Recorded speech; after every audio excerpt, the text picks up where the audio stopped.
সাংস্কৃতিক তথা শৈক্ষিক নগৰী যোৰহাট চহৰৰ এখনি ঐতিহ্যমণ্ডিত শিক্ষা অনুষ্ঠান 4 নং ৱাৰ্ড প্ৰাইমাৰী স্কুলে এই বৰ্ষৰ অক্টোবৰ মাহৰ 26 আৰু 27 তাৰিখে বিদ্যালয়খনিৰ 83তম প্ৰতিষ্ঠা দিৱস ও প্ৰাক্তন শিক্ষাৰ্থী সমাৰোহ উদযাপনৰ আয়োজন কৰিছে। উল্লেখযোগ্য যে ইতিমধ্যে বিদ্যালয়খনৰ বহুতো প্ৰাক্তন শিক্ষাৰ্থীৰে এখনি প্ৰাক্তন শিক্ষাৰ্থী সমিতি গঠিত হৈছে। সমিতিৰ সিদ্ধান্ত মৰ্মে অহা 23 জুন 2024 তাৰিখে দেওবাৰে বিয়লি 2:30 পৰা 4 নং ৱাৰ্ড প্ৰাইমাৰী স্কুল প্ৰাংগণত আগন্তুক অনুষ্ঠানটিৰ উপলক্ষে এখনি সাধাৰণ সভা আহ্বান কৰা হৈছে। তদুপলক্ষে বিদ্যালয়ৰ সকলো প্ৰাক্তন ছাত্ৰ ছাত্ৰীক উক্ত সভাত উপস্থিত থাকিবলৈ অনুৰোধ জনাইছে।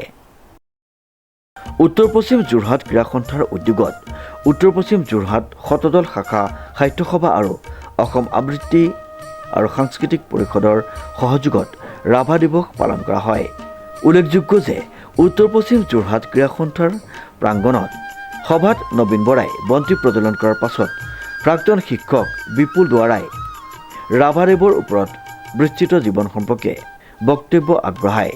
উক্ত সভাখনিত মালৱালী উচ্চতৰ মাধ্যমিক বিদ্যালয়ৰ অধ্যক্ষা শ্যামলিমা বৰা, সাংস্কৃতিক বৰভেটিৰ যোৰহাটৰ সভাপতি জোনা দত্ত, হেম নেওগ, মানিক চন্দ্ৰ বৰা, প্ৰদীপ শইকীয়া, ৰফিক আহমেদ, দিলীপ শৰ্মা, ৰুবুল শৰ্মা, প্ৰজীৱ দত্ত, গায়ত্ৰী দেৱী, পৱন পাঠক, অমৰেন্দ্ৰ বৰা, প্ৰফুল্ল পেগু, অৰবিন্দ বৰা, মামণি বৰা, মৃদুস্মিতা বৰা, ধীৰেন্দ্ৰনাথ দত্ত উপস্থিত থকা সভাখনিত অনন্য কাশ্যপৰ কবিতা, মেঘনা শইকীয়াৰ গীত আৰু বহু কেইগৰাকীয়ে নৃত্য গীত পৰিৱেশন কৰে। নৰেন চন্দ্ৰ বৰাই পৰিচালনা কৰা কাৰ্যসূচীত ৰাভা সংগীত পৰিৱেশন কৰে দেৱানন্দ বৰাই। সভাখিনিত শলাগৰ শৰাই আগবঢ়াই উত্তৰ পশ্চিম শতদল শাখা সাহিত্য সভাৰ সম্পাদক অশান্ত ৰাতুল বৰাই। শ্ৰীমন্ত মাধৱ বৰুৱাৰ ৰিপৰ্ট, নিউজ নাও।